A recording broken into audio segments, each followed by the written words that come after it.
Essa última parte do conteúdo que a gente vai abordar hoje tem a ver com multiplexação de sinais e multiplexar é tanto fazer o acesso na entrada de um canal de comunicação para que mais um usuário acesse ao mesmo tempo, quanto na saída também. E geralmente esse processo é feito de forma transparente para os usuários nas pontas, por isso que são as centrais que fariam a multiplexação do acesso ao meio. O sistema de comunicação baseado em circuitos comutados, como também o sistema de comunicação baseado em comutação de pacotes, necessitam multiplexar o acesso aos meios, que são basicamente cabos, links de radiofrequência, tudo isso, de forma a criar virtualmente canais paralelos no mesmo meio físico. Isso, nesse caso, traz muito aquele assunto que eu falei que as capacidades dos sistemas de comunicação por circuitos comutados eram medidas em quantas ligações telefônicas paralelas poderiam fazer ao mesmo tempo. Que se eu tivesse um link no meio do caminho, um enlace, uma parte do canal de comunicação que tivesse 200 pares de cabos de cobre para comunicação, ele poderia suportar no máximo 200 ligações ao mesmo tempo.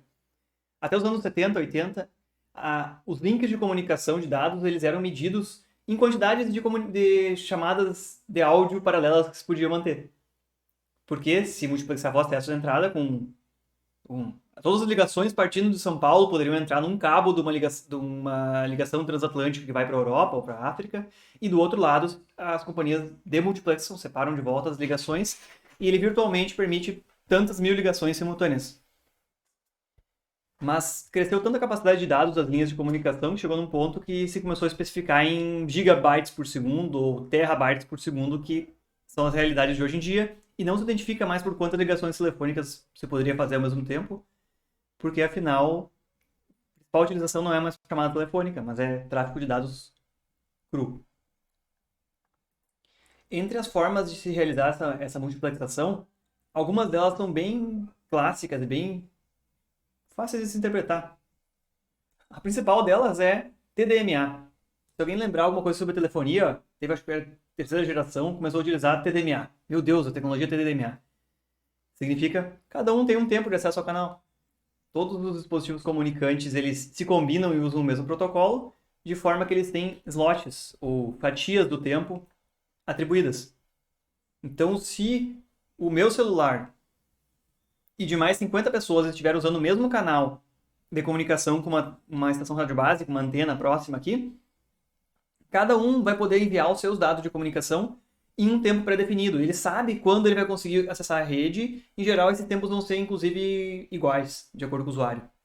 Então, apesar de a gente estar utilizando a mesma antena naquele momento, as mesmas frequências, estamos na mesma região geográfica para comunicar, cada um tem um tempo. Por quê? A capacidade desse canal de comunicação é muito mais alta, dezenas de megabits. E para chamada de áudio, cada usuário precisa muito pouco. Então, se durante 100 milissegundos, dando valores aí, o meu áudio da minha ligação foi gravado e foi posto no pacote, esse pacote vai ser transmitido em menos de 1 milissegundo de utilização na rede.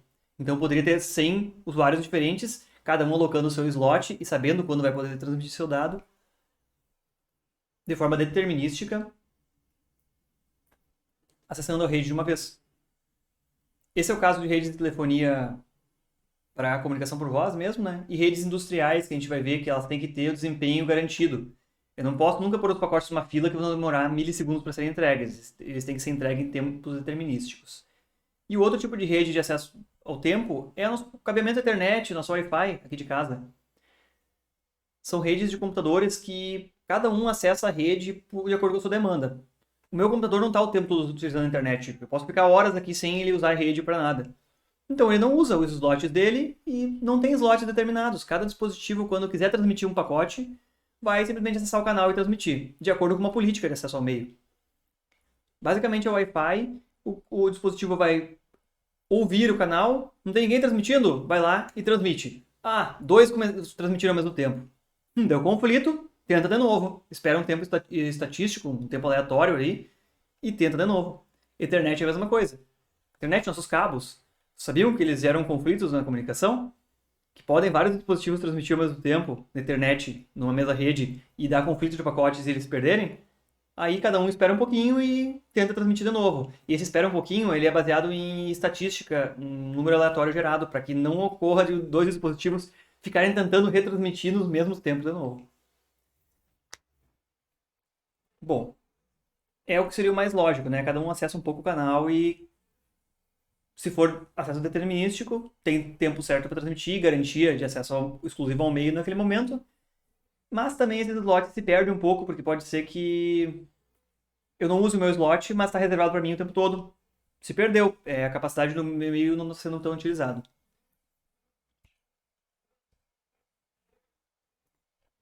O que vem depois de dividir acesso ao e-mail pelo tempo? Cada um pode acessar um tempo, é dividir por acesso à frequência. E essa aqui provavelmente seja um dos primeiros processos de multiplexação utilizado para radiofrequência. Basicamente, cada um tem um canal, meu rádiozinho analógico lá, tem inclusive os canais marcados ali na minha escala, e é usado em radiodifusão, em televisão aberta, em radiofrequência geral. Cada uma usa uma frequência. A Wi-Fi também usa isso aqui. Em torno das frequências de 2.4 GHz e 5 GHz em que são utilizadas para Wi-Fi, também existem subcanais alocados ali dentro, e uma rede pode usar um subcanal, outra outro, eles não interferem um no outro. Usam frequências diferentes.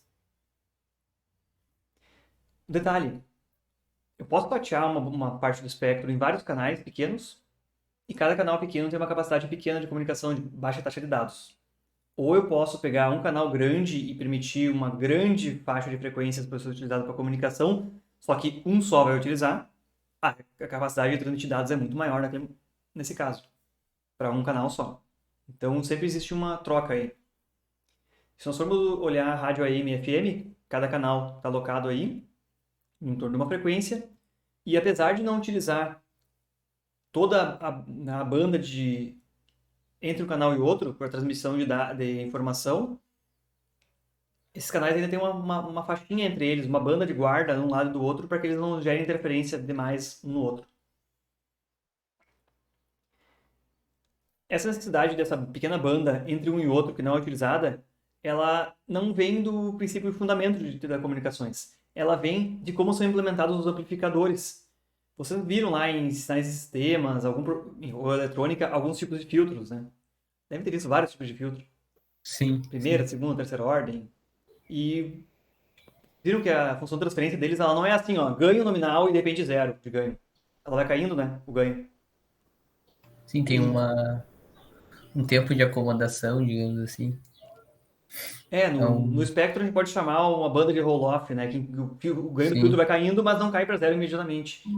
E então, para que não haja interferência, as transmissoras transmitem bem dentro dos seus canais e o filtro do receptor não precisa ser perfeito para não pegar o canal lateral. Tem um espacinho que ninguém usa ali no meio, exatamente para que o filtro não precisa ser tão abrupta a filtragem que o filtro faz e tu não fica escutando a outra rádio do canal próximo o tempo todo, né? É interessante, eu acho bem interessante essa abordagem aí. Mas aí a gente desperdiça um pouco do espectro, né? Perde um pouco de capacidade de transmitir informação, ou tem menos número de canais, porque assim fica um pouquinho mais afastados. Mas isso aí é, então, que a gente está bem acostumado aí com divisão por frequência. Ah, interessante na divisão por frequência é que os vários transmissores eles não precisam nem se conhecer. Ah, eu sei que eu tenho que transmitir nessa frequência, não importa, não vai ter slot de tempo, não tem que combinar a política de acesso, coisa assim. Cada um usa uma frequência e acabou. Transmite naquela frequência e tá tudo certo.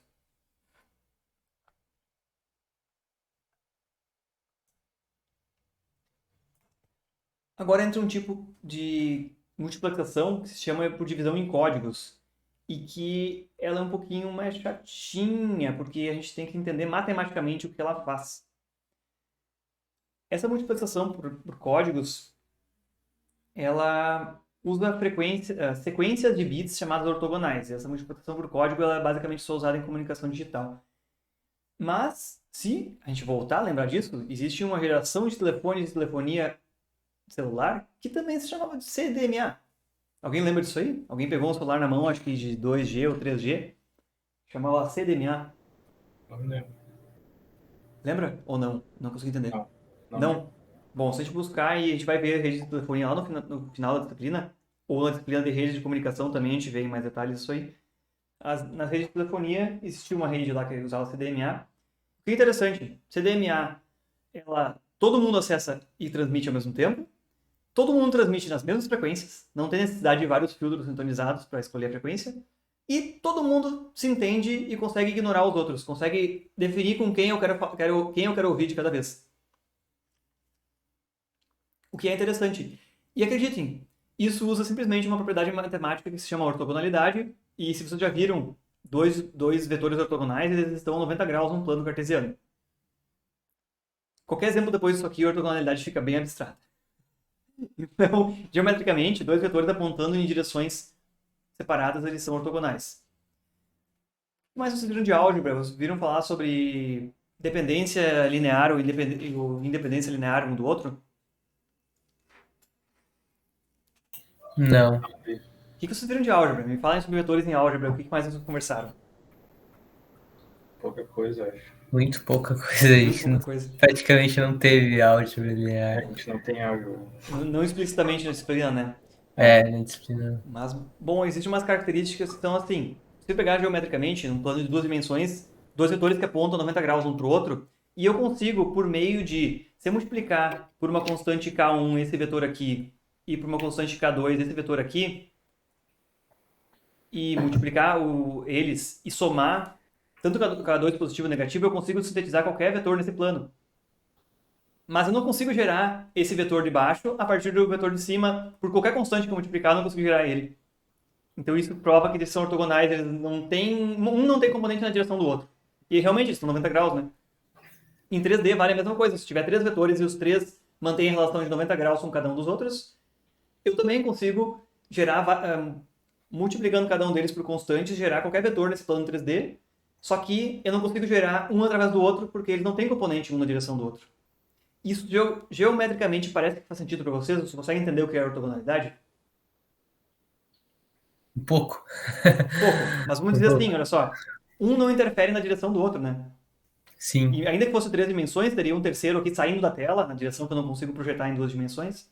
Um terceiro Z aqui saindo da tela, e ele também seria ortogonal aos outros dois se entre eles sempre mantém a relação de 90 graus aqui, ó, entre os três, quaisquer que eu compare com o outro. Acabou aqui. Interpretação geométrica é o que a gente consegue fazer. Agora, imaginem assim. Existe um espaço multidimensional que pode ter N números, que na verdade cada um vai ser um bit, e todos eles estão ortogonais um com o outro. Vamos ficar com a interpretação de 2D aqui, que a gente já entendeu o que é ortogonal. Quer dizer que um não influencia no outro, eu não tenho como gerar um a partir do outro. E que o produto escalar entre eles é zero. É um pouco aleatório também, digamos assim. Aleatório. Tu quer dizer assim, mais ou menos abstrato pra te entender? Em questão dos bits também, como tipo, vai estar um a cada 90 graus do outro, digamos assim. Vamos dizer, eles estão como se fossem 90 graus um do outro, exatamente. Um não influencia o outro. Então, olha só, dois dispositivos que transmitirem no mesmo canal com o CDMA, eles vão transmitir usando uma sequência de bits que ele envia e que é própria. Então, vamos dizer, se eles querem transmitir uma informação de um bit alto, na verdade ele transmite uma sequência de vários bits com um formato. O outro pode transmitir outra coisa completamente independente, só que a sequência de bits que ele transmite é diferente. E depois, no receptor, por meio de um produto que é feito, o receptor conhece a sequência de um ou de outro. Ele consegue ver somente o que um está transmitindo e ver somente o que o outro está transmitindo sem influência entre os dois. Essa propriedade matemática da ortogonalidade faz com que no receptor ele consiga, conhecendo as sequências que os dois transmitem, separar as duas, sendo que eles usaram o mesmo canal de comunicação e a mesma frequência, sem problema nenhum. A propriedade que está por trás dessa questão da ortogonalidade, quando a gente fala em bits, é mais ou menos essa aqui que eu ilustrei aqui embaixo nesse produto escalar. O produto escalar é aquela em que tu pega dois vetores, multiplica os elementos de acordo com a posição que estão, né? 1 vezes 0, 0 vezes 1, 1 vezes 0 aqui, seriam as duas sequências, e soma depois e o resultado é 0. Mas isso não vale só para valores binários, né? Vale para qualquer outros valores, como esse segundo exemplo aqui, em que eu multipliquei aqui. O vetor é menos 1, 2 e 5, e o outro é 4, 2 e 0. Eu vou multiplicar cada um por cada um, olha só. Menos 1 com 4, 2 com 2 e 5 com 0, isso resulta em menos 4, mais 4 e 0, que somando dá 0 também. Então esses dois vetores aqui, que são os formatos bem malucos ali, também são ortogonais. Apesar de não ser só binário, 0 e 1. De uma forma abstrata, se botasse num plano em 3 dimensões, eles estariam a 90 graus um pro outro, esses dois caras aqui. Mas deixamos pela forma abstrata por entender que a gente consegue, por meio do processamento matemático, separar eles no receptor. Essas informações. Eu acho vamos dizer assim, uma forma mais fácil e palpável da gente falar sobre isso aí. Imaginem uma sala em que tem 3 pessoas falando 3 línguas diferentes. Um cara fala mandarim, outro fala inglês, outro fala português. Os dois estão falando ao mesmo tempo. Nós, como bons falantes de português, conseguimos prestar atenção no que o cara está falando em português e entender o que ele fala? Alguém que seja fluente em inglês consegue ouvir o que o cara está falando em inglês e prestar atenção nele e ignorar o que os outros dois estão falando. E o que entende o mandarim consegue ou prestar atenção no cara que está falando em mandarim e entender. É uma analogia bem abstrata, mas é mais ou menos isso que essa multiplicação por código faz. O receptor consegue entender cada um deles separadamente e com quase nada de interferência. Aí tem a mesma multiplicação e a mesma frequência. É abstrato, sim. Esse aqui é um diagrama que traz realmente como é que é formado o sinal de comunicação. Nessas primeiras formas de onda aqui, tem 7 transmissores diferentes e cada um usa uma sequência de bits que está representada nessa primeira coluna aqui, que é a própria dele. Essa é a sequência. Essa sequência de bits ela vai ser multiplicada pelo valor atual que ele está transmitindo. Se ele quer transmitir 1, ele vai multiplicar essa sequência inteira por 1. Se quer transmitir um 0, ele vai multiplicar a sequência inteira por menos 1. Por 1, mantém ela, por 0, por menos 1, inverte ela. E quando joga para o canal de comunicação, todo mundo sai junto. E é somado aqui. Ó. Por isso, o sinal no canal de comunicação é uma maluquice tipo isso aqui, olha só. Vejam bem que é um sinal completamente maluco, mas ele contém a informação de cada uma das 7 sequências transmitidas, que são ortogonais, e foram multiplicadas pelos bits equivalentes de informação agora. Essas sequências aqui não são informação transmitida, elas são só uma abstração para conseguir separar no receptor os canais transmitidos. O dado transmitido é esse aqui, de fato, esse bit que está na frente. No canal de comunicação fica um símbolo completamente maluco que para nós não conseguimos diferenciar. Mas o que o receptor faz? Ele quer pegar somente o bit transmitido aqui pelo canal 0, que é o que está bem em cima. Então ele conhece a sequência de bits que o canal 0 usa e está aqui ela. Vejam bem, 3 em alto, 2 em baixo, 1 em alto, 1 em baixo. 3 em alta, 2 em baixo, 1 em alta, 1 em baixo. Ele faz o produto entre aquele sinal que ele achou no canal de comunicação e somente a sequência de bits que ele tem. Deu isso aqui, o produto de ciclo a ciclo deles. Ó. Deu isso aqui, multiplicando um ciclo por um ciclo. Já que esse canal aqui não é mais binário só, olha só, ele tem 5, 1, 1, menos 3, mais 1, menos 3, menos 3. Sequência. Ele multiplicou pelo código do transmissor que ele quer receber e deu esse sinal maluco aqui. Ainda assim é abstrato para nós. Mas se você fizer a soma de todas as amostras e der o número positivo, no caso deu 9 aqui, soma de mais 5 com mais 1, mais 3, menos 1, menos 3, mais 3, a soma dá 9 aqui. Dá 9? Eu vou acreditar no que diz o exemplo. É positivo significa que aquele cara estava transmitindo 1 naquele momento. Porque ele conseguiu, por meio desse processamento aqui, de conhecer o código e multiplicar, ignorar todos os outros porque são ortogonais. Por meio dessa multiplicação aqui, que usa a propriedade de ortogonalidade para ignorar os outros 6 canais que ele não quer receber. Então, é possível chegar nisso aqui. E o interessante, olha só, no exemplo da telefonia celular, todos os celulares têm amplificadores e filtros sintonizados na mesma frequência. É fácil de produzir, não tem que ter um filtro para cada frequência separado. Isso aqui é só processamento digital, isso aqui é o mesmo sinal recebido que é jogado no multiplicador digital aqui dentro. E é fácil de fazer essa multiplicação e obter os canais de volta. Todos os celulares usam o mesmo canal. A torre de telecomunicações, ela também só tem um canal de radiofrequência que recebe tudo junto e digitalmente ela separa as conversas e separa os dados de cada um dos telefones comunicantes para ela. Porque ela faz um domínio digital esse processamento aqui. Então isso aqui tem uma certa série de vantagens com relação ao projeto dos eletrônicos por trás de realizar essa comunicação. Isso reflete, inclusive, na redução da potência consumida pelos telefones celulares. Como resumão desses 3 métodos de acesso aqui? Veja esses gráficos que eu achei muito legal e intuitivos para fazer a comparação. TDMA, eixo do tempo e eixo da frequência. Cada um dos comunicantes, que estão em cores diferentes, eles usam toda a frequência, todo o eixo da frequência, só que cada um num tempo diferente, que é o eixo do tempo aqui. Então, TDMA separa no tempo. FDMA estão virados esses bloquinhos. Então, cada um dos usuários que está em cores e bloquinhos usam as frequências diferentes, só que usam o tempo todo, ao longo de todo o eixo do tempo aqui embaixo. E CDMA faz uma coisa mais abstrata, que é todos os que estão transmitindo, eles transmitem ao mesmo tempo, transmitem na mesma frequência, só que existe um eixo diferente aqui que corresponde àquela codificação matemática que eles aplicaram.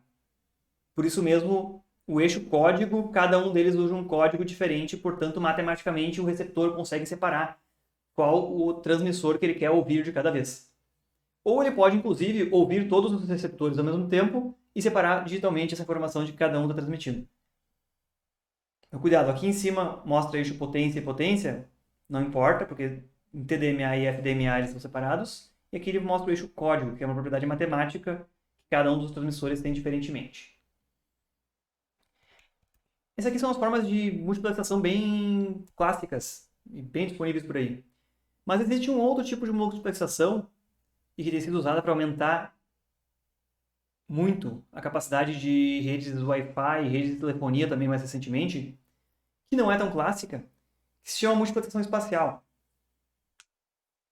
Na multiplexação espacial, usada muito mais em radiofrequência do que em outras formas, ela usa vários transmissores e vários receptores simultaneamente, de forma que, por meio da defasagem dos sinais enviados para os 4 transmissores, esse sinal ele é focado em um ou outro dos receptores do outro lado. Meu Deus! Como é que isso acontece no mundo real aqui? Vocês tiveram uma ideia de eletromagnetismo lá e vocês têm ideia de que por diferentes caminhos uma onda se propagando, ela vai demorar diferentes tempos para chegar lá no receptor. Então imaginem se o mesmo sinal for transmitido por essa antena, essa e essa, só que a antena verde ele é transmitido começando um pouquinho antes. Na antena azul ele é transmitido um pouquinho logo após a verde, na amarela um pouquinho depois, e na vermelha é transmitido por último. Mas, como os caminhos são diferentes até o receptor de cima lá, a verde começou a transmissão antes, porque o caminho é mais longo até aquele receptor. A azul começou um pouquinho depois, a vermelha depois.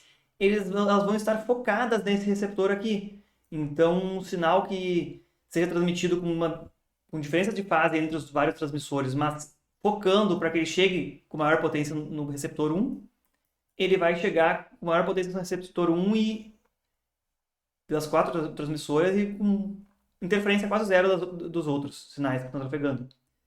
Da mesma forma, essa diferença de defasagem ela pode ser aplicada para focar qualquer um dos receptores, bastando para isso antes vamos dizer assim, um estudo em que o transmissor tenta reconhecer em qual posição relativa estão os vários receptores em relação às antenas de transmissão. E assim se consegue multiplicar a capacidade de transmissão de dados no canal quase como proporcionalmente ao número de transmissores e receptores independentes que existem. Porque mesmo sendo o mesmo ar onde se propaga o sinal, usando a mesma frequência, usando o mesmo código e o mesmo tempo, esses canais diferentes, que envolvem diferentes tempos de propagação do sinal a cada um dos receptores, eles atuam quase que separadamente. E se consegue do lado do receptor receber 4 sinais completamente separados, quase completamente independentes um do outro. E o que é bem interessante. E se vocês olharem os roteadores de Wi-Fi mais recentes que a gente comprar por aí, há 8, 10 anos atrás eles tinham uma antena. Depois eles começaram com 2. Agora já tem uns aí com 6, 7 antenas diferentes que fazem exatamente isso. Os padrões de Wi-Fi mais recentes eles usam essa diversidade espacial para fazer transmissão de informação com uma maior capacidade, muito maior capacidade. Então não é essas modulações clássicas, mas eu acho que logo vai ser considerado uma clássica também. Porque aumentou muito a capacidade das redes sem fio aí. Uma outra interpretação da mesma coisa seria essa imagem aqui. Se eu olho para uma tela de um computador com uma câmera, a câmera consegue identificar o valor de cada pixel instantâneo ali, né? Agora. Então, do lado da câmera, se eu ficasse observando um pixel só, eu conseguiria ver esse pixel ligar e desligar e tá transmitindo dados. Ou aumentar e diminuir a intensidade e ele está transmitindo dados. Só que a câmera consegue discriminar absolutamente todos os pixels do que ela está observando. Então, cada um dos pixels da tela, se eu fosse olhar, eu poderia ligar e desligar ele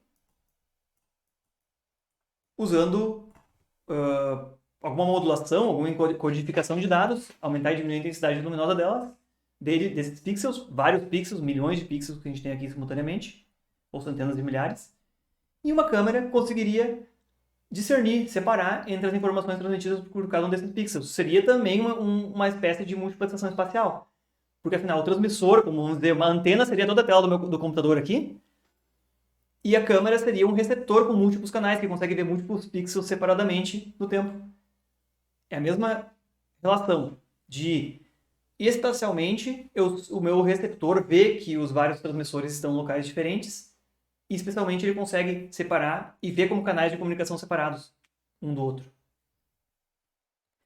Se vocês forem ver tanto dispositivos para comunicação rede Wi-Fi, telefonia celular, também telefonia via satélite, inclusive os equipamentos da Starlink, aqueles lá, eles têm esse negócio que se chama múltiplos transmissores e múltiplos receptores, ou sistemas MIMO, que usam essas propriedades aí para aumentar a capacidade de transmissão de dados.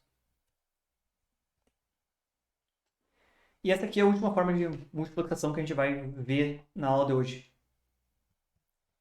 Uma forma de um exercício aqui, e até para retomar esse conteúdo que a gente viu de uma forma bem rápida, foi um sumário rápido aqui. Eu deixei essa atividade 3 aqui aberto, que na verdade ela vai ser renomada como tarefa 4, perdão. Mas a tarefa 4 que vai ficar aberta aqui para vocês, que usa essa tabela pronta que implementa CDMA.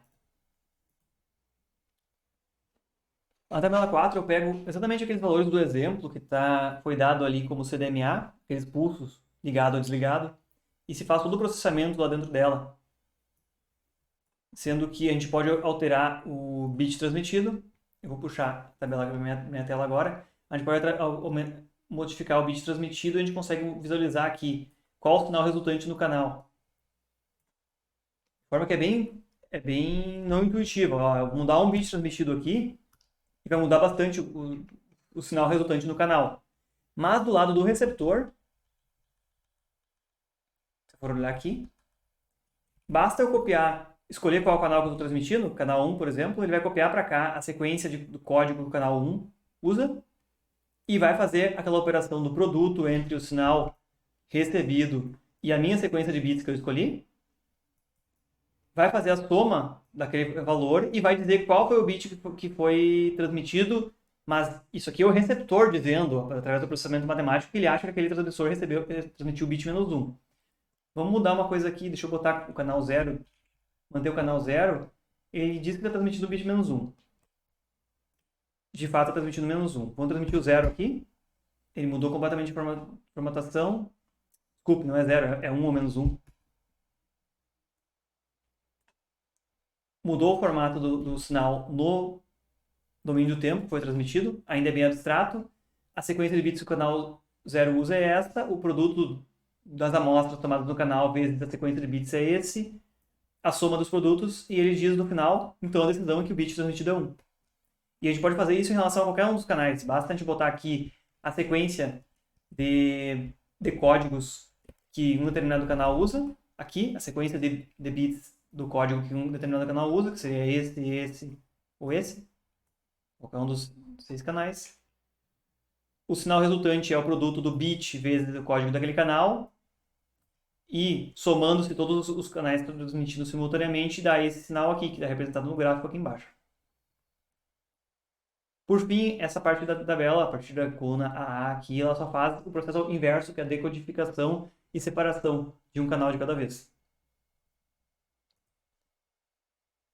Então, usem e experimentem sobre essa tabela aqui, para ter uma noção mais legal aí do que é o CDMA. E respondam para mim algumas questões aqui, com forma de exercício. O que é ortogonalidade? Use a planilha CDMA para alguns experimentos aí.